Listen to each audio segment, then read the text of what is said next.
Good morning, guys. We're going to be talking about another book this week, and it's one of my absolute favorites, and it's called Creepy Carrots. I love this story, especially around fall time, because I know all of us don't celebrate Halloween, or we don't participate in Halloween, but this is not exactly a Halloween book, but it kind of goes along with the fall theme. So, Creepy Carrots. Now, take a look at the cover. Just by looking at the color or at the cover and listening to the title, what genre do you think this book is? Do you think it is a real nonfiction book, or do you think it is a made up fiction book? That's right. This is a fiction story or fiction book, and it is made up. We know that carrots don't really come to life like this, and rabbits don't wear clothes, and carrots really aren't very creepy, so we know that this is a fiction story. And this book was written by Aaron Reynolds, and the pictures were illustrated by Peter Brown. So before we read, let me go ahead and go over our vocabulary words that we're going to be listening out for in the book. Our first word is approached. Approached. This boy has approached the dog. When you approach something, that means you go toward something or you go to it. I approached the teacher when I had a question. So that means I walked to the teacher. Thumped. Thumped. The boy, he is thumping, or he has thumped the drum.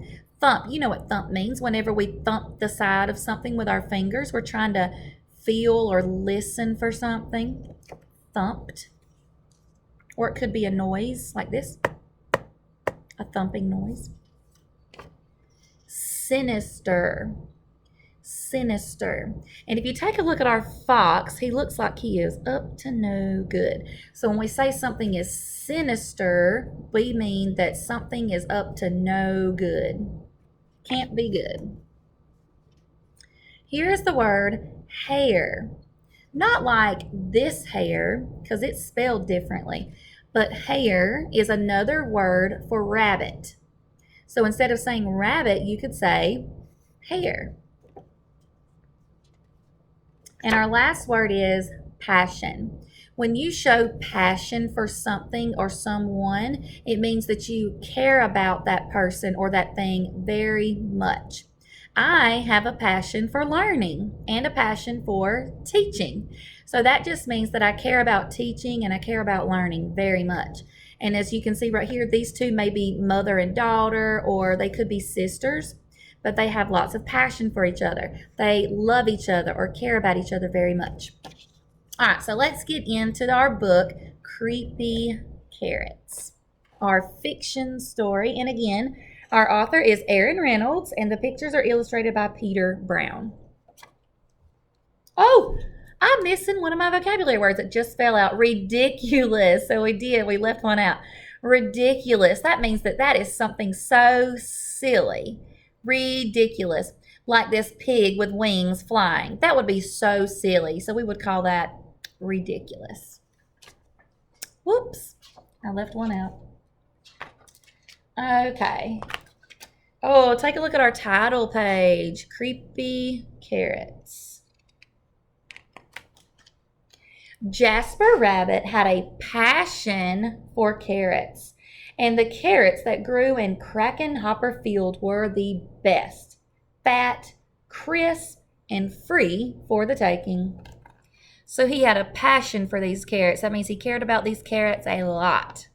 He loved them.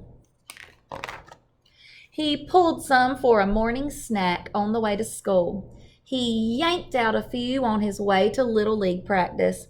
He ripped them from the ground on his way home at night. Jasper couldn't get enough carrots. So morning, noon, and night, he picked the carrots. Look at all the carrots. Wow. Until they started following him. Do you think carrots could really follow you home? Geez, I hope not. He first noticed something strange after the big game against the East Valley Hares.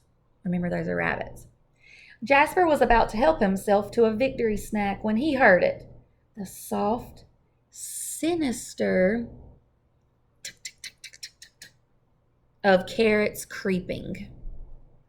Remember, sinister means up to no good. So look at these creepy carrots walking towards him. He's looking over his shoulder.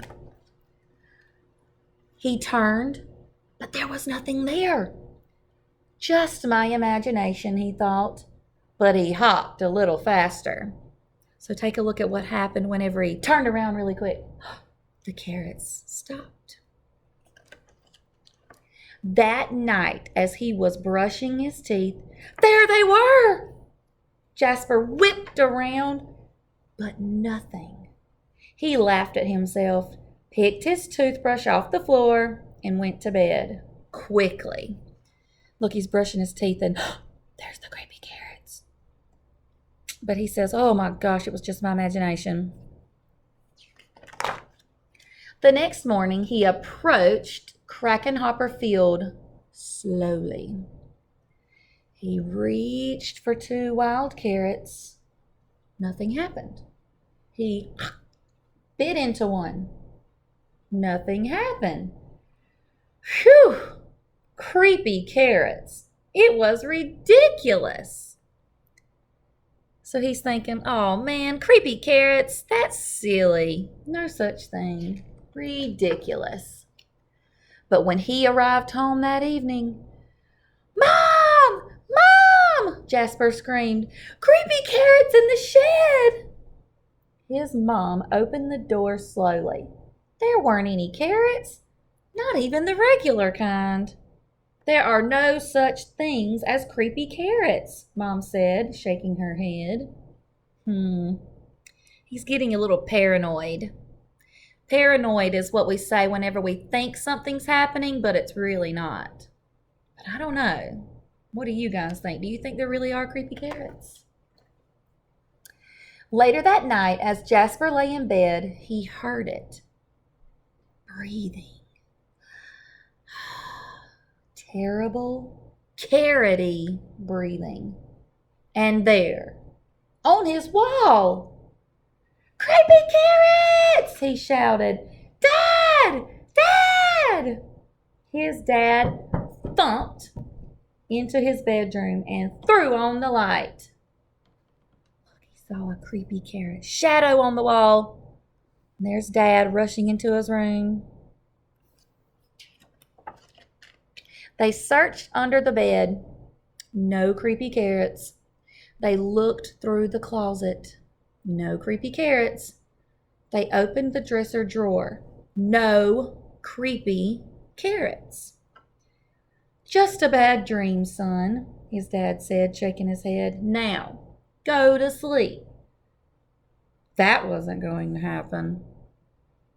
Have you ever gotten frightened or scared of something and you thought you heard something in your bedroom and your parents or a grown-up at home says, there's nothing there, just go to sleep.